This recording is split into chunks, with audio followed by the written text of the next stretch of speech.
আজ বহু বছর পর আমি এই বলয় ভাঙতে সক্ষম হয়েছি। এবার তোদের কে বাঁচাবে? আমরা সবাই মিলে তোমাকে প্রতিহত করব শয়তান। তুমি কিছুতেই এই রাজ্যের কারো কোনো ক্ষতি করতে পারবে না।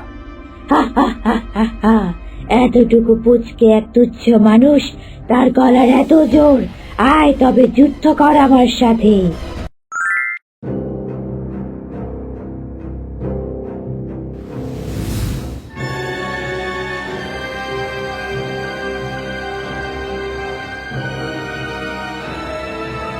মিহির, এবার কি করব?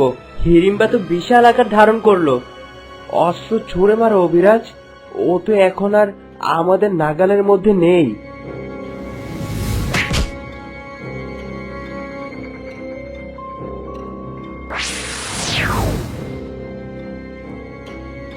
অভিরাজ, ঠিক আছো তুমি? হ্যাঁ, কিন্তু দ্রুত একটা বুদ্ধি বের করতে হবে।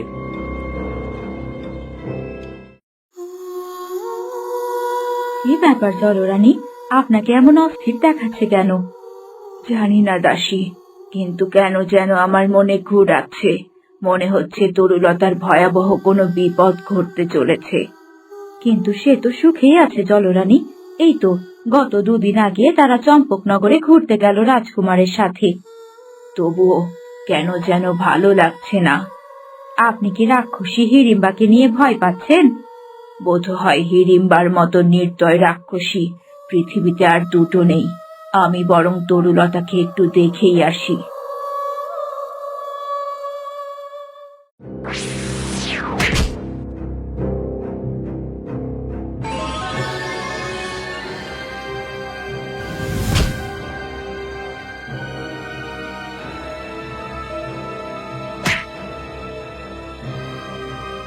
তরুলতা, কি হলো তোমার তরুলতা?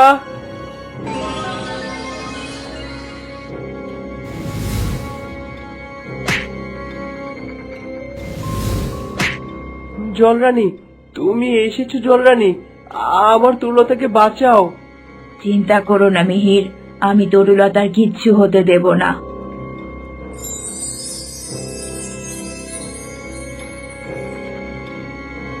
তরুলতার অবস্থা ক্রমেই খারাপ হচ্ছে মিহির। এবার শেষ রাস্তাটাই ধরতে হবে আমার। কোন রাস্তা জলরানী?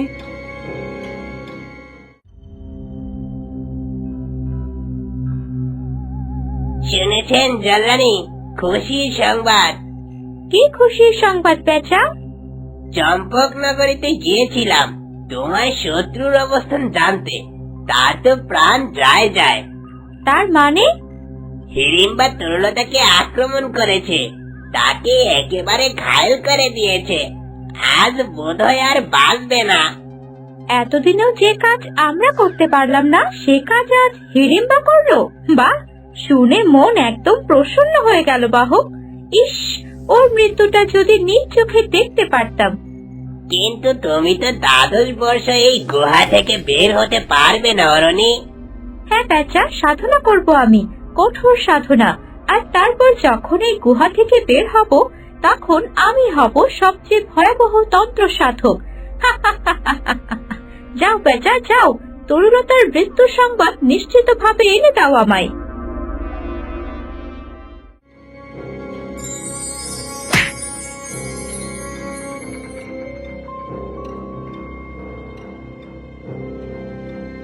তোমাদের সাথে এই আমার শেষ দেখা মিহির।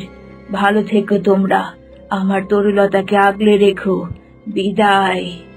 কি হয়েছে জলরানী, এইভাবে কথা বলছো কেন?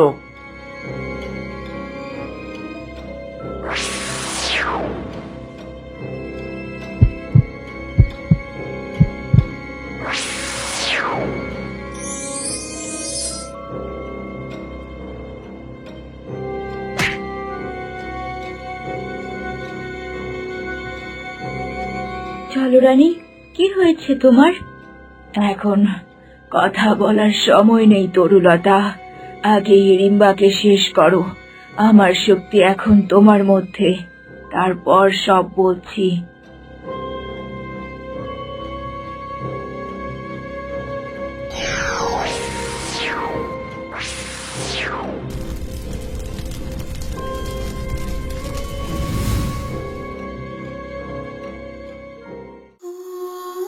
চলো রানী, তুমি কেন এমন করলে?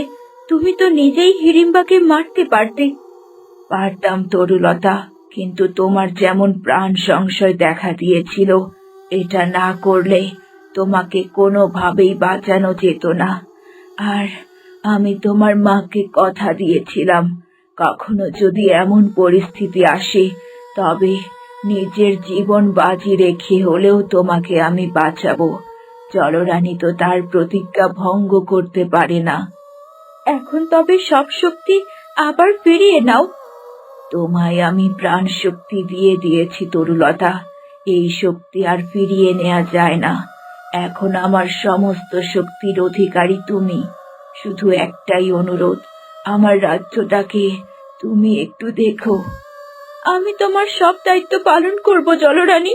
আমার জন্য তুমি যে ত্যাগ স্বীকার করলে তার ঋণ কোনোভাবেই শোধ করার মতো নয়। তোমায় ধন্যবাদ জানানোর ভাষা আমার জানা নেই জলরানী। তুমি নিজের জীবন দিয়ে আমার তরুলতাকে বাঁচিয়েছো। তোমরা ভালো থেকো।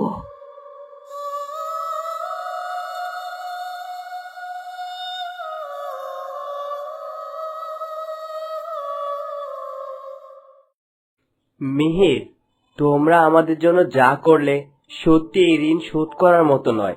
তুমি আর তরুলতা না আসলে আমরা কখনো ওই রাক্ষসীর সাথে পারতাম না। হয়তো এইভাবেই শেষ হয়ে যেতাম। হয়তো ভবিতব্য এটাই লেখা ছিল, তবে তোমাদের যে শত্রুমুক্ত করতে পেরেছি এটাই আমার সার্থকতা। এখন থেকে তোমরা নিশ্চিন্তে থাকতে পারবে। ওই দেখো, তরুলতা বাগানে একা বসে আছে। ওর মনটা বড্ড খারাপ। জলরানীর মৃত্যুতে ও গভীর শুকায়িত হয়েছে। আমি একটু ওর কাছে যাই।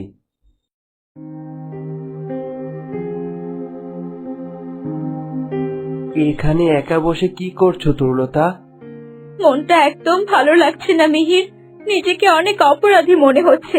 না তো আমি ঘুরে আসার বাহানা কোনোভাবে বায়না ধরতাম, আর না এসব পরিস্থিতি আসতো, জলরানীও বেঁচে থাকতো তাহলে।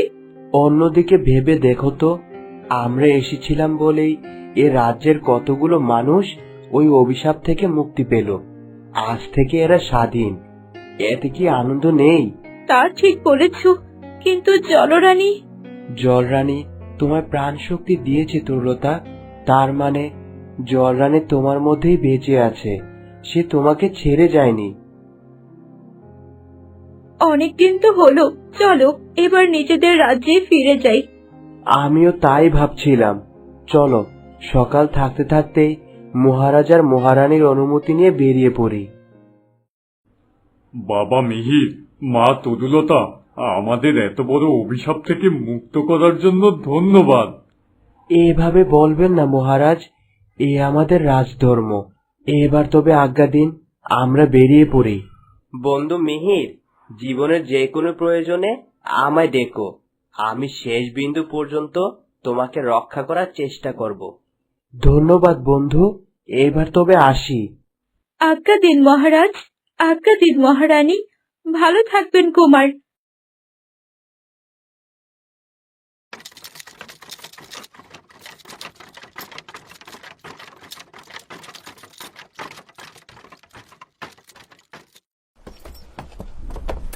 অদ্ভুত একটা ভ্রমণ হলো আমাদের, তাই না তরুলতা?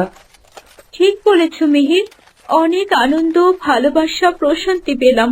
অন্যদিকে আমার কাছের একজন মানুষকে হারালাম। আনন্দ আর বেদনা একেবারে সমান সমান।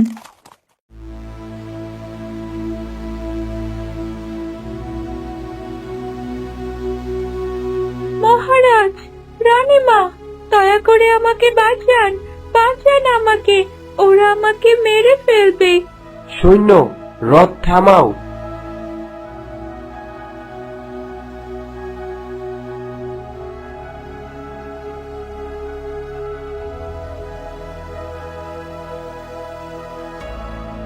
এই চল চল ফিরে যাই, যুবরাজ মিহির এসেছে। বসন্তীরে না নিয়ে গেলে জমিদার কয়লা কেটে রেখে দেবে একেবারে। রাজার হাতে শুলে চড়বি নাকি? পরেরটা পরে দেখা যাবে। এখন চল ফিরে যাই।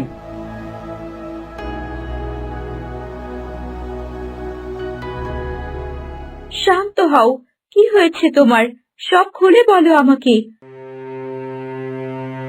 এবার বলো কি হয়েছে? কে তুমি? মানে রানীমা, আসলে বুঝেছি। যুবরাজ, আমি একটু বাসন্তীর সাথে আলাদা কথা বলতে চাই। আপনি পুরুষ মানুষ, আপনার সামনে সে নিঃসংকোচ হতে পারছে না। ঠিক আছে, আমি রথে গিয়ে বসছি।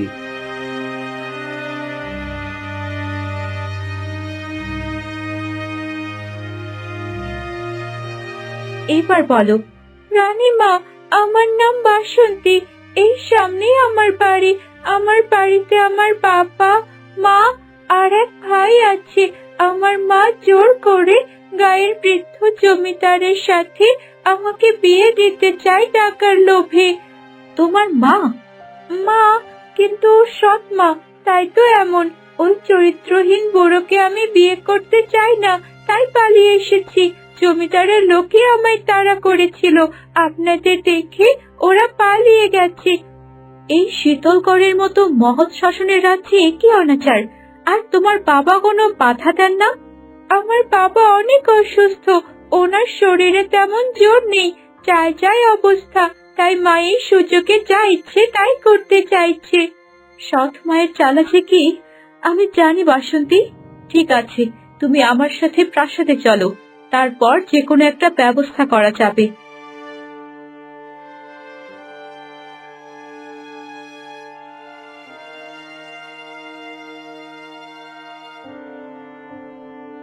যুবরাজ, আমি আপনাকে প্রাসাদে গিয়ে সব বলবো। তবে মেয়েকে এখন একা এখানে ছেড়ে যাওয়া ঠিক হবে না। সে ভয়াবহ বিপদে আছে, তাকে আমি সাথে নিয়ে যেতে চাই। ঠিক আছে তরুলতা, যেমনটা তোমার ইচ্ছে। তুমি ওকে নিয়ে তোমার রথে যাও, আমি সৈন্যদের সাথে আসছি। ধন্যবাদ কুমার। রানীমা, অপরাধ নেবেন না, কিন্তু দয়া করে রথটা থামান। সৈন্য, রথ থামাও। কি হয়েছে বাসন্তী? তখন তো আমি অনেক ভয়ের মধ্যে ছিলাম, এই জন্য আমার কোনো বিবেচনা কাজ করেনি। কিন্তু এখন মনে হচ্ছে আমার এভাবে চলে যাওয়াটা ঠিক হবে না। কি বলছো এসব? তুমি ফিরে গেলে ওরা তোমাকে মেরেও ফেলতে পারে। সেই সম্ভাবনাই প্রবল, কিন্তু রানীমা, আমার ঘরে অসুস্থ বাবা আছে, ছোট একটা ভাই আছে। তাছাড়া আমার মা জমিদারের থেকে অনেক টাকা নিয়েছে। এখন আমাকে না পেলে জমিদার আমার পরিবারের উপর অত্যাচার করবে। তাদের এই বিপদে ফেলে আমি কি করে যাই? তুমি মহান বাসন্তী। যে মা তোমাকে জমিদারের কাছে সামান্য কিছু টাকার বিনিময়ে বেঁচে দিল, তুমি তার বিপদের কথা ভেবে ওই আগুনে আবার ঝাঁপ দিতে চাইছো। যতই হোক মা তো। কিন্তু তোমায় আমি এভাবে যেতে দিতে পারি না। আমিও যাব গ্রামে, তুমি দাঁড়াও, আমি যুবরাজের সাথে কথা বলে আসছি।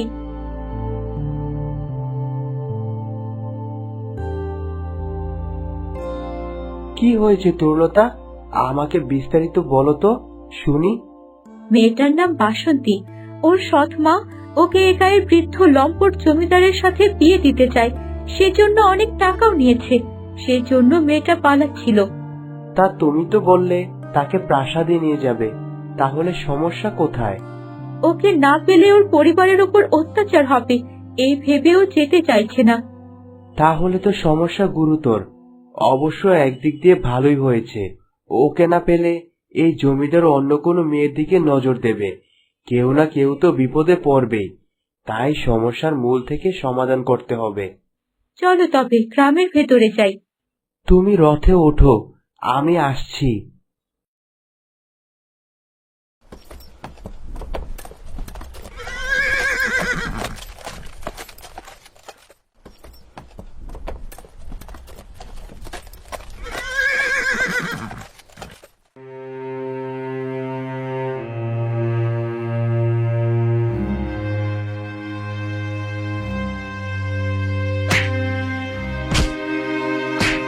আমার থেকে টাকা নিয়ে এখন মেয়েটাকে ভাগিয়ে দিলি?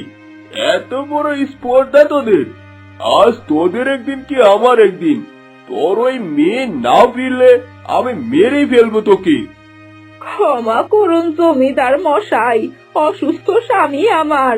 ওই শয়তান মাইয়া কি কইরা পালাইলো, আমরা কিছুই জানি না। জমিদার মশাই, ওনারে চাইরা দেন।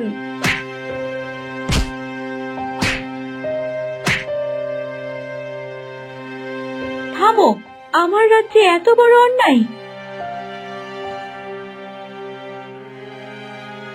জমিদার মশাই, আপনি তো বাবার অনেক বিশ্বাসী লোক ছিলেন, সেই আপনি কিনা প্রজাদের সাথে এমন আচরণ করছেন? আরে মিহির বাবা যে, কেমন আছেন? তবে যুবরাজ, আপনি ভুল বুঝছেন। এই মহিলা তার মেয়েকে আমার সাথে বিয়ে দেবে বলে প্রচুর টাকা নিয়েছে। আরে এটাই তো সেই মেয়ে। এই মেয়ের জন্যই তো আমি টাকা দিয়েছিলাম। আপনার লজ্জা থাকা উচিত। আপনার মতো বৃদ্ধের সাথে এই মেয়ের বিয়ে কি করে হতে পারে? আপনি যত টাকা দিয়েছেন সব টাকা ফিরিয়ে দেওয়ার ব্যবস্থা করব আমি, কিন্তু এই মেয়েকে ছেড়ে দিন। আপনি কিন্তু আমাকে অপমান করছেন রানী। এই ছোট লোক নষ্টা মেয়ে কার সাথে বেগেছিল, কি করেছিল কে জানে। তারপরে যে একে আমি নিতে চাই, এই তো এর কপাল।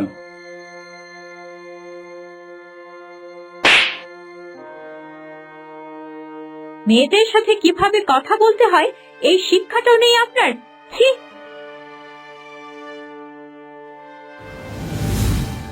জমিদার বাবু, এখন কুমার আছেন, বেশি কিছু হলে আপনাকে শুলেও সরাতে পারে। পরে যা হবে দেখা যাবে, এখন চলুন। ঠিক আছে, আপনি যা বলবেন তাই হবে। এই চল।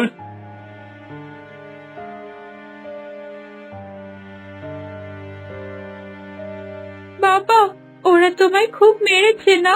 আমায় ক্ষমা করো বাবা। শয়তান মাইয়া, পালাইয়া গিয়া মুখ পুড়াইলি, এখন আবার আইসা ডাক্তার দোষ। সব তো তোর জন্যই হইল। তোর জাল আমি ঝাড়বো। আপনি কি মানুষ? এত ছোট একটা মেয়েকে টাকার লোভে ওই বড় জমিদারের হাতে তুলে দিচ্ছিলেন? একবার চেয়ে দেখুন তার দিকে।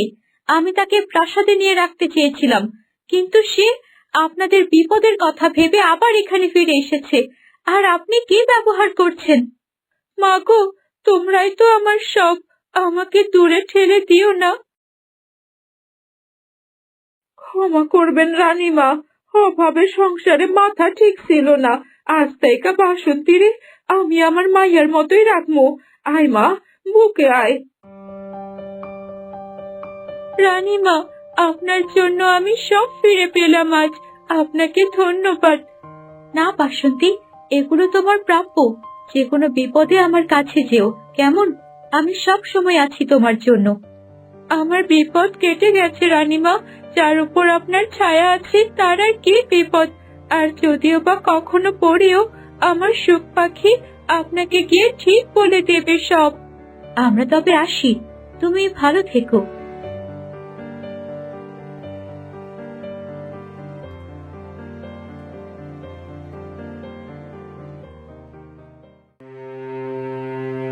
জমিদার মশাই, এবার কি করবেন? কিছু ভেবেছেন? বসন্তীর আশা কি আপনার ফুরলো?